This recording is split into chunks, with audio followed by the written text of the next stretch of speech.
I want to go on to our next one from James Blake, please. Who else should be held to account over Hillsborough and the ensuing cover-up?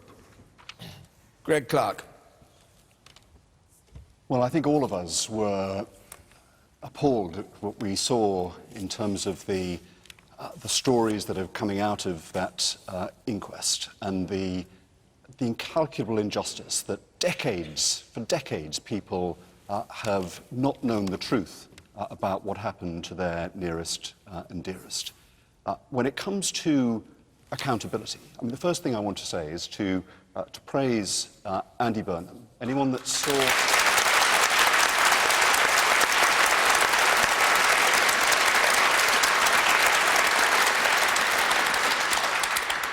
Andy had a difficult time some years ago and used that experience when he was meeting the relatives to have an absolute determination to get justice.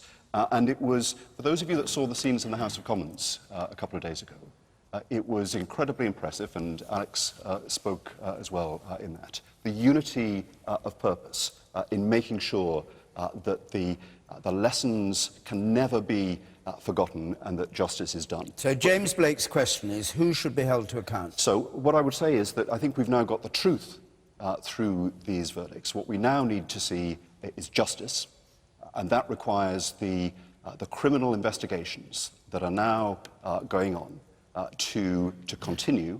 Obviously, it's a matter for the prosecutors, but I think everyone would accept that there needs to be consequences if a criminal case is proved from what has been a very clear verdict. OK. You, sir, in pink. I think if we're holding people to account, the behaviour of the Sun newspaper this week, not only from the headline 27 years ago, but to not even print it on their front page, I honestly ask how Rupert Murdoch can sleep at night. It is the most disgraceful behaviour. It's utterly inhuman. And how? And you said this up in that third row there. Kelvin Mackenzie could say he's a victim of the press, the police, sorry, is something else, isn't it? You, sir. I was at Hillsboough in 1989, survived the crush and climbed over the fences onto the pitch. So I feel to be a victim of South Yorkshire Police. I think the question said, who else other than South Yorkshire Police? I don't think South Yorkshire Police have yet been held accountable. They've had an inquest where a decision's been made, but there hasn't been any accountability yet through the criminal courts, and I think it's only when criminal accountability arises and senior officers who are in charge on the day and successive senior officers who've been involved with South Yorkshire Police since 1989 up until today's date, until they are held accountable in the criminal courts, there is no accountability, and that has to happen for justice to happen.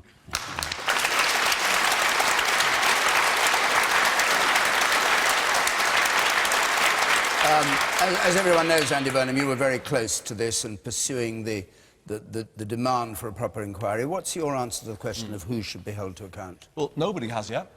So there's a lot of people now who need to be held to account. And accountability, in my view, means prosecutions. That's what needs to follow. Because think about it. How on earth did this country get to a situation where people, ordinary people, who did nothing more than wave their loved ones off to a match, how do we have a situation where they ended up in a courtroom 27 years later begging for justice and pleading for the reputations of their sons and daughters, their brothers and their sisters? How on earth did that happen? You have to hold the whole establishment to account, in my view.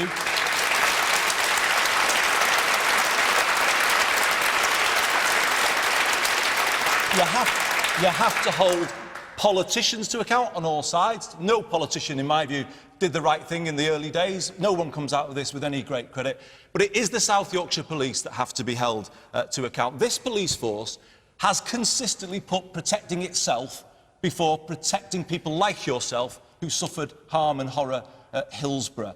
They have perpetrated a 27-year cover-up that was advanced in the committee rooms of the House of Commons and in the press rooms of 10 Downing Street. Shamefully, they carried on that cover-up in the courtrooms in Warrington, spending millions of pounds of public money rerunning discredited lies. That is the level of change that we need to see here. We need to see real change and accountability at South Yorkshire Police. I don't blame the ordinary men and women who tried to help on the day, the policemen and women, or indeed those on the streets trying to keep South Yorkshire safe today. But by God, they've been let down by the leadership of that force over many years. And real change there. But as the gentleman said, the media has to be held to account too. Because that front page, those lies were told at Liverpool's moment of greatest grief. My constituent who came home after his friend had died at Hillsborough picked up that newspaper and was told he was to blame. That is why Liverpool has felt this so deeply for all of these years. We need to see people held into account. We need Leveson too, so we have a proper framework for accountability in terms of police and press relations. But the last thing I'll say, just if I could, a positive, if I may, I hope Hillsborough will change the country. I want to change the law so that police officers can't retire to escape misconduct proceedings and keep their pensions. But I also want, last point, David, I also hope that the country will look differently at Liverpool now. You know, the fight that has been mounted. For years, they were looked down upon by many people, called Self-Pity City by Boris Johnson. But do you know what they really are? Solidarity City. Red and blue together. And in the end, those values of Liverpool have shone through. Liverpool has prevailed. The families have prevailed in all adversity. And that's the final thing that I would say. You know, when I used to go around the country in the years when they said, why won't the Liverpool people move on? You know, what's the matter with these whinging Scousers? The end of this story is this. At the end of the day, David, you know what? Those whinging Scousers just happened to be right. Yeah.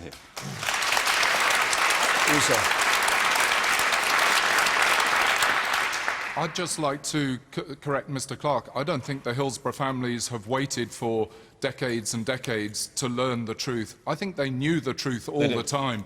And what they've had to wait for is for the establishment to be forced to face up to the truth. And I would say, thank goodness for the families of the Hillsborough disaster, and thank God for the Liverpudlians. John Kirby.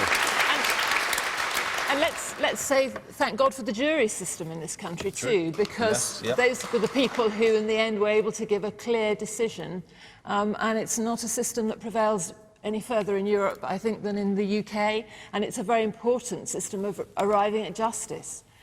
So I think, you know, all credit to that jury too. And, you know, of course, you can see how this began partly because people on the whole want to trust the police. We still want to trust the police because they carry our lives in their hands. And so it was difficult to begin with, probably, for many people to accept that the police could have acted in this way. But of course, we see also from an initial attempt at cover-up how it ballooned and how, you know, one lie developed, and, you know, rather than admitting quickly, I made a terrible mistake, someone said, I didn't do it, or I did something different, and tried to pass the blame on. And so, you know, deceit swells into this huge, and now, you know, 20 years on, it's still being unravelled, and that is a terrible thing. But, you know, thank goodness that we have arrived at the truth in the end. But there are other... But you know, there are. Had the police not acted, we might have found out a bit sooner too. All the other people implicated, like the sellers of tickets for that ground who knew these people couldn't be accommodated, the health and safety issues, so many things that have eventually been corrected. But because the police did not act as they should have done at the start, all those other things were, you know. All right. Well, that's a good point. The woman down. You. Would the panel agree that for Bernard Ingham to had so much to say at the time for the fact that he's refused to apologise since, that he should have his knighthood stripped? Mrs. Thatcher's press secretary, Bernard Ingham. I can't speak to Bernard Ingham, the Bernard Ingham situation, but looking at it, first of all, I want to pay tribute to Andy as well, because it normally, as the outsider on the panel, I'm not a politician. Everybody likes to knock politicians. This is one of the great examples of a politician really doing great work and fighting for justice, and I pay tribute to it. For me, looking at it today, it is a massive injustice that's been done, and it's blighted the families of those lives for their whole lives, And looking at it, now, though, there's a danger that we go from one massive blame on the Liverpool families and fans to massive blame on South Yorkshire Police. There are young recruits in South Yorkshire Police who are coming in idealistic. They want to serve their country. They want to do public service. So the issue is, as you said, who is to blame? It is the leadership of South Yorkshire Police through many generations, or several generations. And for me, looking at it, the real rottenness at the core of it is a determination to distort the truth, to mislead on all levels. Looking at the TV footage, John Motson, 5 or 10 minutes after the crushing started, was saying that the fans had broken the gates down. So he had been fed, he was fed a lie, and it started 5 minutes in. And then the Sun newspaper, they were fed lies about pickpocketing and so on and so forth. So there was a systematic way of trying to manipulate the press. And you saw the same thing actually with Cliff Richard, which I thought was a very shocking thing. It was also through a media exercise, bringing the media in to make themselves look good before a man had been actually found, charged or found guilty of anything.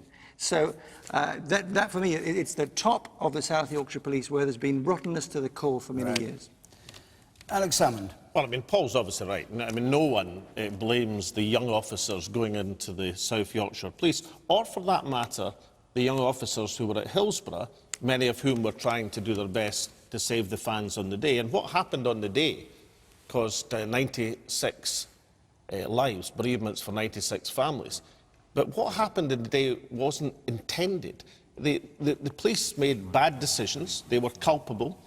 According to the jury, a jury who were allowed to hear the truth, unlike the first jury, it was unlawful and therefore probably criminal. But it was tragic and unintended.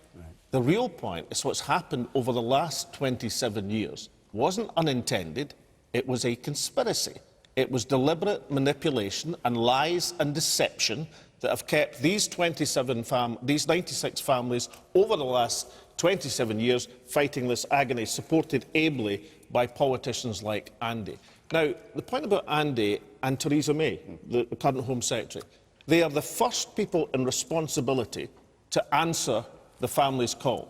And shame on the predecessors of Andy and Theresa May, who, despite the, as the gentleman said, the overwhelming evidence, the Taylor initial report put responsibility where responsibility lay, and despite that, these families were unable to get justice. So what should be done? Well, what should be done is the people who were part of the conspiracy should be tried. They should be tried for perjury. They should be tried for perverting the course of justice. And they should be tried for conspiracy to pervert the course of justice with the exemplary penalties that these offences carry. But secondly, and I think it's equally important, what happened, why it took so long, was that these families had to go into hearing after hearing, court after court, and they were not badly represented, but there was a huge inequality between the representation available to these families and the institutional representation paid for by public money, which was available to South Yorkshire Police. And that's the imbalance, that's the injustice, that's the unfairness that has to be rectified if what comes out of Hillsborough is this never happens again. So right. I go to the woman up there and then to you, and then a brief word from you, Andy. Yes. Yeah, thank you. Andy, you talk about accountability. What about the accountability of the people that decided to put those fences up, to put them like cattle, for want of a better word, and if them fences hadn't been up, would have as many people died? And you? Is that there had been a warning in the north, particularly with South Yorkshire Police. You know, the miners at Orgreave can tell you straight away. It really is time that, and that goes right to the heart of government. So it really is time that now, you know, we go backwards again and we look at the mistakes that were made there, because again, there was a conspiracy made, and actually there's a real class issue here that needs to be addressed. Absolutely.